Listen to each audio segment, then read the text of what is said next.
Hello everyone, आज हम इस लेक्चर वीडियो में एक नया यूनिट स्टार्ट कर रहे हैं। Unit 3 pure substance. जो टॉपिक्स हम इस यूनिट में कवर करेंगे वो रहेंगे प्योर सब्सटेंस, उसके बाद measurement of steam quality methods, फिर न्यूमेरिकल प्रॉब्लम। तो सबसे पहले देखते हैं प्योर सब्सटेंस होता क्या है। ये एक ऐसा सब्सटेंस होता है जिसका केमिकल कंपोजिशन क्या है, हमेशा सेम रहता है। अब इसका फेज क्या है, अलग अलग हो सकता है। फॉर एग्जाम्पल वाटर को लेते हैं, तो जैसे कि आप देख रहे हो वाटर, यदि ये लिक्विड है लेकिन इसका फिर भी केमिकल कंपोजिशन क्या रहता है, H2O।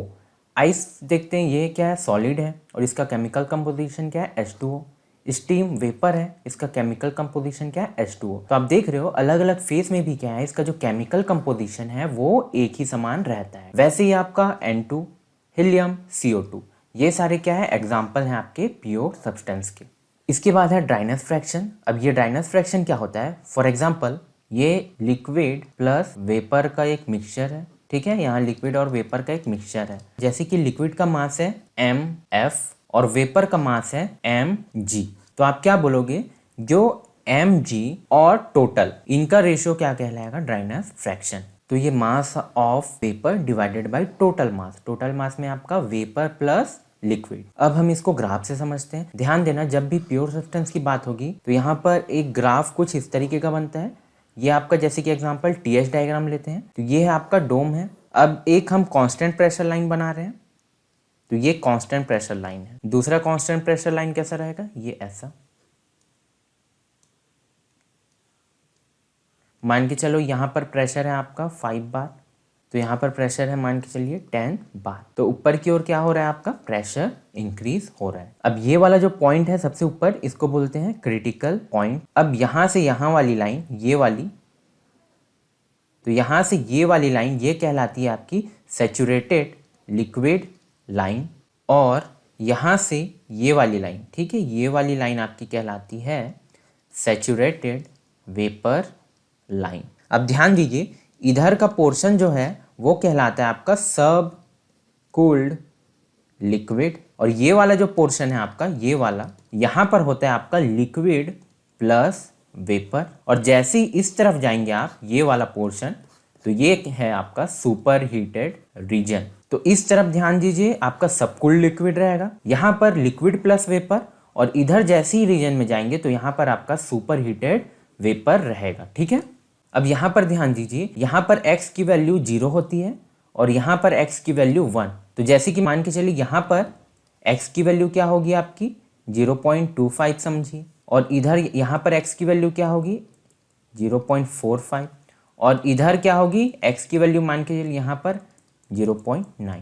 तो इस तरफ क्या है, x की वैल्यू बढ़ रही है। तो ध्यान दीजिए, x की वैल्यू हमेशा रहेगी आपकी 0 से 1 के बीच, और ये x क्या है आपका ड्राइनेस फ्रैक्शन, जो कि होता है mass of vapour divided by mass of vapour plus liquid. तो ये वाले रीजन में क्या रहता है आपका, वेपर प्लस लिक्विड। तो जैसे कि मैंने बताया, ये आपका सैचुरेटेड लिक्विड लाइन होता है, ठीक है। ये आपका क्रिटिकल पॉइंट है। इधर ये है आपका सैचुरेटेड वेपर लाइन। यहाँ पर रहता है वेट स्टीम, मतलब लिक्विड प्लस वेपर रीजन है ये वाला। इधर सबकूल्ड लिक्विड रहता है, और इधर आपका रहता है सुपर हीटेड स्टीम। इस तरफ टेम्परेचर है ये वाला, और इस तरफ है आपका एंट्रोपी, स्पेसिफिक एंट्रोपी। इधर टेम्परेचर ऊपर बढ़ते जाता है और इधर आपका एंट्रोपी बढ़ते जाता है। यदि आप इसमें कांस्टेंट प्रेशर लाइन बनाएंगे तो ये कुछ इस तरीके का रहता है, ठीक है। तो ये कांस्टेंट प्रेशर लाइन होता है। अब यहाँ पर ध्यान दीजिए, ये वाला जो है सबसे ऊपर वाला पॉइंट, ये क्रिटिकल पॉइंट होता है। इधर सबकूल्ड लिक्विड होता है, यहाँ पर लिक्विड प्लस वेपर होता है इस रीजन में, और इधर होता है आपका सुपर हीटेड वेपर। अब ध्यान दीजिए, ये वाली लाइन कहलाती है ट्रिपल पॉइंट लाइन। अब इसके नीचे जैसे ही जाएंगे आपको मिलेगा सॉलिड प्लस वेपर। इसके बाद PV और TS ग्राफ भी देखते हैं। इधर आपका प्रेशर है और इधर वॉल्यूम। ये वाला जैसे कि मैंने बताया सैचुरेटेड लिक्विड लाइन है, ये वाला सैचुरेटेड वेपर लाइन। यहाँ पर आपका क्रिटिकल पॉइंट होता है। इस तरफ रहता है आपका सबकूल्ड लिक्विड, यहाँ पर रहता है लिक्विड प्लस वेपर, और इधर रहता है आपका सुपर हीटेड वेपर। तो एक फिर से ग्राफ से समझते हैं। जैसे कि ये मैंने बताया, ये वाला लाइन क्या है आपका सैचुरेटेड लिक्विड लाइन, ये है आपका सैचुरेटेड वेपर लाइन, ये है आपका क्रिटिकल पॉइंट। अब हम एक लाइन बना रहे हैं, ये है पूरा कहलाएगा आपका कांस्टेंट प्रेशर लाइन। तो कांस्टेंट प्रेशर लाइन कुछ इस तरीके का बनता है, यहाँ से आपको इस तरीके से बनाना होता है। तो ये पूरा यहाँ पर क्या होगा, प्रेशर कांस्टेंट होगा, ठीक है। अब जैसे कि यहाँ पर प्रेशर की वैल्यू ले लीजिए आप 2 बार, तो इसके ऊपर एक और कांस्टेंट प्रेशर लाइन बनाएंगे, तो ये मान के चलिए आपका 3 बार है। इसके ऊपर और कांस्टेंट प्रेशर लाइन बनाएंगे तो ये है आपका 5 बार। तो प्रेशर ऊपर की ओर बढ़ रहा है। ऐसा नहीं है कि यहाँ पर प्रेशर कुछ अलग रहेगा, ठीक है, ये पूरे जगह प्रेशर 5 बार ही रहेगा। लेकिन यदि आप टेम्परेचर बनाएंगे तो यहाँ पर टेम्परेचर है जैसे कि 100 डिग्री सेल्सियस, यहाँ पर टेम्परेचर है इससे ज़्यादा 120 डिग्री सेल्सियस, यहाँ पर टेम्परेचर है इससे ज़्यादा 150 डिग्री सेल्सियस। तो टेम्परेचर इतने एरिया में बस कांस्टेंट रहेगा, ठीक है, ध्यान दीजिएगा। और यहाँ पर ये और यहाँ पर ये, ठीक है। लेकिन यहाँ पर टेम्परेचर क्या हो जाएगा, कम हो जाएगा, जैसे कि यहाँ पर हो जाएगा 130 डिग्री। अब देखते हैं, जैसे कि यहाँ पर ये वाला पॉइंट है ए, ये बी, ये सी, ये डी। तो ए पॉइंट पे क्या है आपका सबकूल्ड लिक्विड है, और यहाँ पर ये पूरे रीजन में क्या है सबकूल्ड लिक्विड रहेगा। बी पॉइंट में क्या है आपका वेपर बनना स्टार्ट होता है। अब सी पॉइंट में क्या होता है, पूरा का पूरा जो लिक्विड है इस रीजन पे, ठीक है, वो क्या है पूरा वेपर में कन्वर्ट हो जाता है, ठीक है। और डी पॉइंट में क्या है, यहाँ पर सुपर हीटेड वेपर रहेगा, मतलब यहाँ का जो टेम्परेचर रहेगा वेपर का वो क्या है इस पॉइंट से ज़्यादा रहेगा। तो ये वाला रीजन कहलाता है आपका सबकूल्ड लिक्विड। ए से बी रीजन सबकूल्ड लिक्विड, बी से सी रीजन ये वाला कहलाएगा आपका लिक्विड प्लस वेपर रीजन, ठीक है, बी से सी लिक्विड प्लस वेपर रीजन। और ये वाला जो रीजन है मतलब सी से डी आप बोल सकते हो, ये कहलाएगा सुपर हीटेड वेपर रीजन, ठीक है।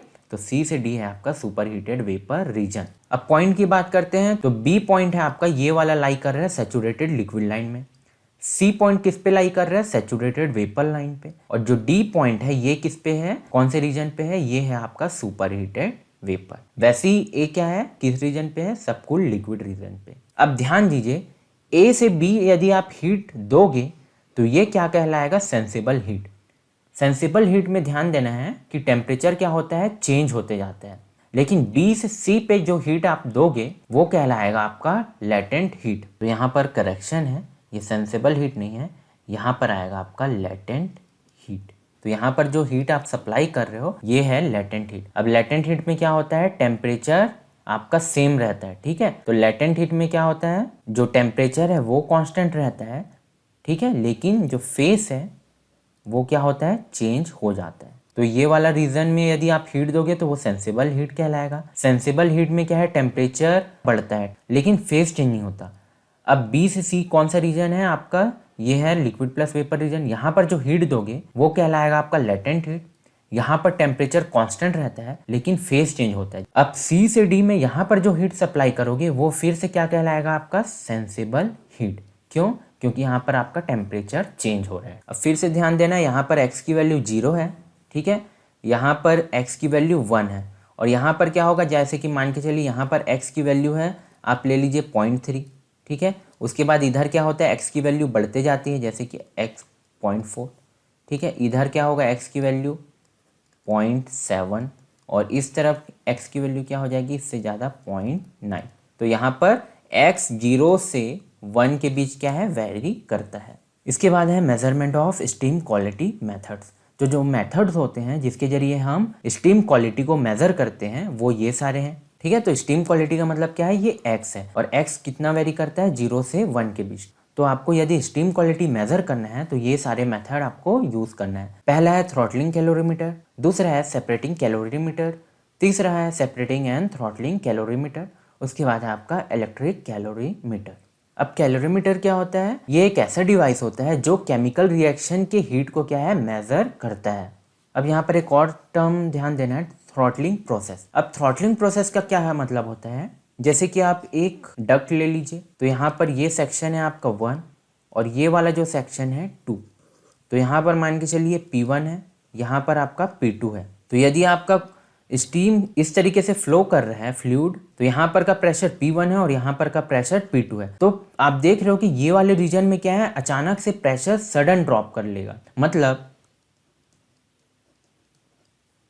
क्या है, यहाँ पर का जो प्रेशर है P2 वो P1 से बहुत कम रहेगा। तो थ्रॉटलिंग प्रोसेस क्या होता है, सडन प्रेशर ड्रॉप। अब यहाँ का जैसे कि एंथैल्पी है H1 और यहाँ पर एंथैल्पी है H2, तो थ्रॉटलिंग प्रोसेस में हमेशा एंथैल्पी क्या रहता है, कांस्टेंट रहता है। ये आपको ध्यान देना है। अब ये ध्यान दीजिए, ये इरिवर्सिबल प्रोसेस है, ये रिवर्सिबल प्रोसेस नहीं होता, ध्यान देना है हमेशा। ये ऑलवेज क्या रहता है आपका, इरिवर्सिबल प्रोसेस।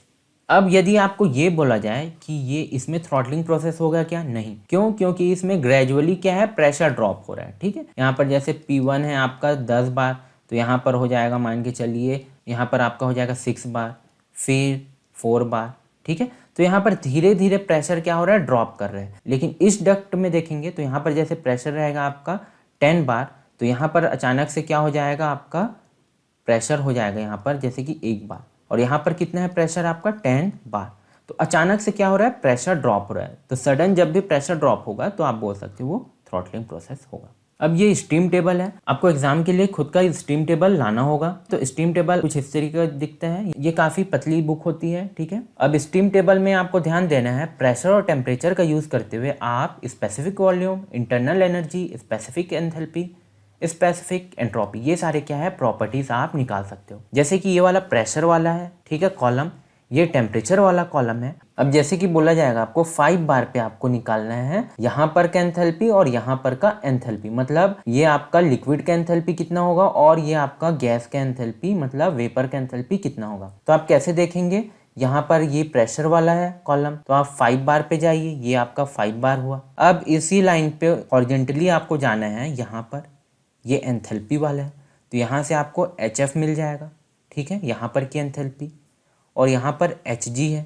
ठीक है, ये Hg की वैल्यू इतनी आ रही है, मतलब यहाँ पर का एंथैल्पी। तो यहाँ पर ध्यान देना है, ये जो प्रॉपर्टीज़ है ये सैचुरेटेड वेपर है। ठीक है, मतलब इनसे यहाँ तक की प्रॉपर्टीज़। ठीक है, अब लेकिन आपको कई बार क्या है, सुपर हीटेड वेपर का भी प्रॉपर्टीज निकालना होता है। तो यहाँ पर आपको क्या करना पड़ेगा, सुपर हीटेड वाली पेजेस से आपको जो प्रॉपर्टीज है उसको निकालना होगा इस स्टीम टेबल से। तो यहाँ पर क्या हो जाएगा, फिर आप सैचुरेटेड वाला टेबल नहीं देखोगे, आप सुपर हीटेड वाला टेबल देखोगे।